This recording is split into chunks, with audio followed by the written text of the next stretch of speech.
రాజకీయాలకు గుళ్ళు గోపురాలను దూరంగా ఉంచాలని చెప్పే సోకాల్డ్ సెక్యులరిస్టు రాజకీయ నాయకులు చర్చిలకు మసీదులకు మాత్రం మినహాయింపులు ఇస్తూ ఉంటారు. సమాజ్వాదీ పార్టీ చీఫ్ యూపీ మాజీ సీఎం అఖిలేష్ యాదవ్ అదే చేశారు. పార్లమెంటు సమీపులోని మసీదును సందర్శించడం వరకు ఓకే, కానీ మతపరమైన ప్రాంగణాన్ని రాజకీయాలకు వేదికగా చేసుకున్నారనే ఆరోపణలు కూడా వెల్లువెత్తుతున్నాయి. అఖిలేష్ యాదవ్ మసీదులోని పొలిటికల్ మీటింగ్ దృశ్యాలను బీజేపీ నేతలు సోషల్ మీడియాలో వైరల్ చేసేస్తున్నారు.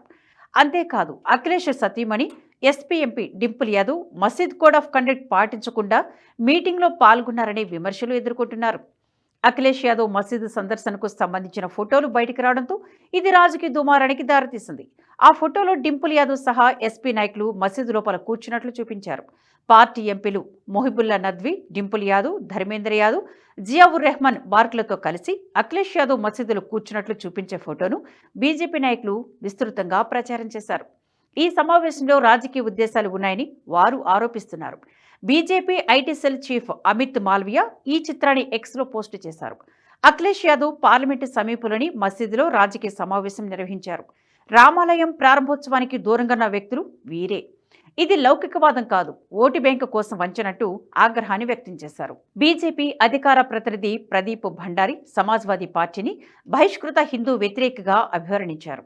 2024 జనవరిలో రామ మందిర ప్రతిష్ఠ వేడుకను బహిష్కరించాలని ఆ పార్టీ తీసుకున్న నిర్ణయాన్ని ప్రస్తావించారు. బీజేపీ మైనార్టీ మోర్చా అధ్యక్షుడు జమాల్ సిద్దికి మసీదులో పొలిటికల్ భేటీని ఖండించారు. అఖిలేష్ యాదవ్ ప్రార్థనా స్థలాన్ని అనధికారిక ఎస్పీ కార్యాలయంగా మార్చారని ఆరోపించారు. ఓ జాతీయ మీడియా ఛానల్తో మాట్లాడిన ఆయన అఖిలేష్ యాదవ్ తన భారీ ఎంపీ డింపుల్ యాదవ్ సహా కొందరు తన పార్టీకి చెందిన ఎంపీలతో కలిసి పార్లమెంటు ముందున్న మసీదుకు వెళ్లారని అన్నారు. ఎస్పీ ఎంపీ మొహిబుల్లా నద్వీ ఆ మసీదుకు ఇమామ్గా వ్యవహరిస్తున్నారని, అసలు మసీదుల లోపల రాజకీయ సమావేశమేంటి అంటూ ప్రశ్నించారు. మసీదులో మహిళలు పాటించాల్సిన ప్రోటోకాల్స్ పాటించని డింపుల్ యాదవ్ పైన సిద్దికి తీవ్రమైన ఆరోపణలు చేశారు. ఫోటోలో డింపుల్ యాదవ్ బ్లౌజ్లో కూర్చున్నట్లు కనిపిస్తుందన్నారు. కనీసం తలపై దుపట్టా కూడా ధరించలేదని తెలిపారు. ఇది మసీదు లోపల ప్రవర్తనా నియమావళికి విరుద్ధమన్నారు. ఈ ప్రవర్తన ప్రపంచవ్యాప్తంగా ఇస్లామిక్ మనోభావాలను దెబ్బతీస్తుందని ఆరోపించారు. మేం వారిపై ఎఫ్ఐఆర్ నమోదు చేస్తామని ఘాటుగా వ్యాఖ్యానించారు.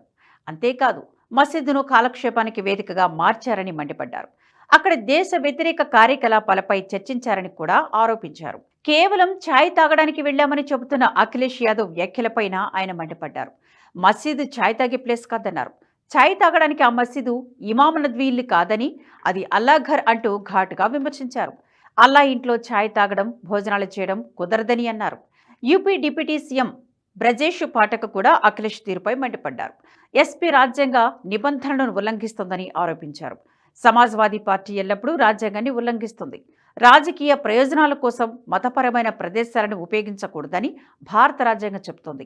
వారికి రాజ్యాంగంపై నమ్మకం లేదు అని ధ్వజమెత్తారు. అయితే సమాజ్వాదీ పార్టీ బీజేపీ ఆరోపణలను తీవ్రంగా ఖండించింది. అఖిలేష్, డింపుల్ యాదవ్ ఇద్దరూ రాజకీయ సమావేశం జరిపామనే వాదనలను తిరస్కరించారు. ఈ వివాదాన్ని జాతీయ సమస్యల నుండి దృష్టి మరల్చే ప్రయత్నంగా తోసిపుచ్చారు. మసీదు ఫోటోలపై స్పందించిన డింపుల్ యాదవ్ అక్కడ రాజకీయ చర్చలు ఏమీ జరగలేదని పేర్కొన్నారు. తమ పార్టీ ఎంపీ ఇమాం నద్వీ ఆహ్వానం మేరకు మసీదుకు వెళ్లినట్లు తెలిపారు.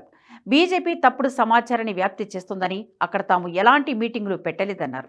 అఖిలేష్ యాదవ్ కూడా బీజేపీపై ఎదురుదాడి చేశారు. బీజేపీ రాజకీయ లాభం కోసం మతాన్ని ఆయుధంగా ఉపయోగిస్తోందని ఆరోపించారు. మసీదులో మీటింగ్ వ్యవహారంపై ప్రశ్నించిన విలేకరులపైన సెటైర్లు వేశారు. మీకు ధన్యవాదాలు, కానీ మీరు కూడా బీజేపీ ఉచ్చులో పడిపోయారు అంటూ వ్యాఖ్యానించారు.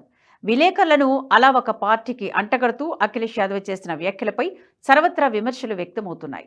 ఈ వీడియో మీకు నచ్చినట్టయితే లైక్ చేయండి, 10 మందికి షేర్ చేయండి. అలాగే కామెంట్ల రూపంలో మీ అభిప్రాయాలను మాతో పంచుకోండి. Nationalist hub group of channels ను సబ్స్క్రైబ్ చేసుకుని తెలుగునాట జాతీయవాద జర్నలిజాన్ని ప్రోత్సహించండి. ఈ వీడియో కింద ఉన్న బెల్ ఐకాన్ పై క్లిక్ చేయడం మర్చిపోవద్దు.